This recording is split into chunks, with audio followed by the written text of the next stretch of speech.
जब कोलकाता के Eden garden में बल्ला न चलल तब गुजरात के गिल आ सुदर्शन मिल के गर्दा उड़ा देले।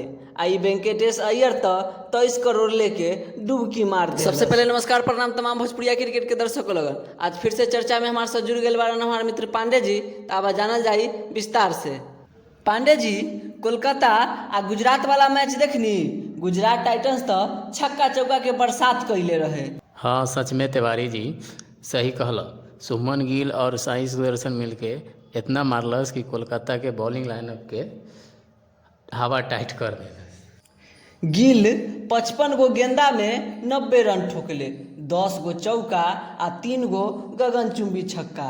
एगो छक्का तो ऐसा मारले कि बॉल गेट नंबर 5 के पार कर देहलस। तिवारी जी और साई सुदर्शन तो ओहो से तेज 36 बॉल पर 52 रन।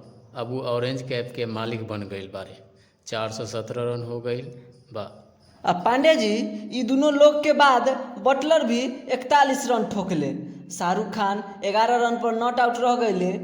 चुपचाप बगल में खड़ा रहलन जैसे बाउंसर से बचत होखस। बताई गुजरात तीन विकेट पर कुल 198 रन बना देलस। आ KKR के तो हालत पहले बॉल से पतली हो गई रहे। गुरबाज जी 1 रन बना के पवेलियन चल गए। सिराज बाबू के बॉल देख के सही कहनी है पांडे जी।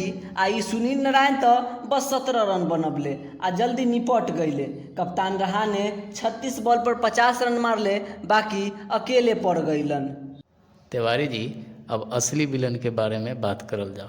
वेंकटेश अय्यर 23.75 करोड़ लेहलन आ खेलन 19 बॉल में 14 रन। न चौका न छक्का, बस पिच पर पिकनिक करत रहलन। पांडे जी, ये अंगक्रिश रघुवंशी 27 रन बनबले, अच्छा खेलले, बाकी रन रेट के पीछे हाफ गईले। आंद्रे रसल 21 रन मारले, बाकी बड़का हिट मिस हो गई। रिंकू सिंह आ नारायण दोनों 17-17 रन पर निपट गईले। कुल मिला के कोलकाता 8 विकेट पर 159 रन।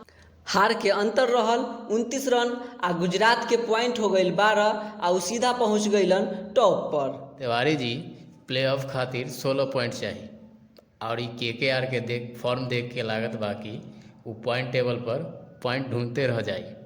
8 मैच में 5 हार गई बा। अब तो बस रन रेट के कर्जा चुकावत रह जाई।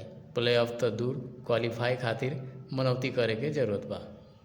पांडे जी, अभी गिल के तो बोले के चाही ई हमार राज बा, IPL हमार बाज बा। चली तो अब अगला मैच देखे के तैयारी करी कि अगला मैच में का गुल खिलता। आप लोगन अपन राय कमेंट में लिखी आ चैनल के सब्सक्राइब करके अपन सपोर्ट दिखाई। क्रिकेट के हर चर्चा अपडेट खातिर यही जगह पर मिलते रही। धन्यवाद।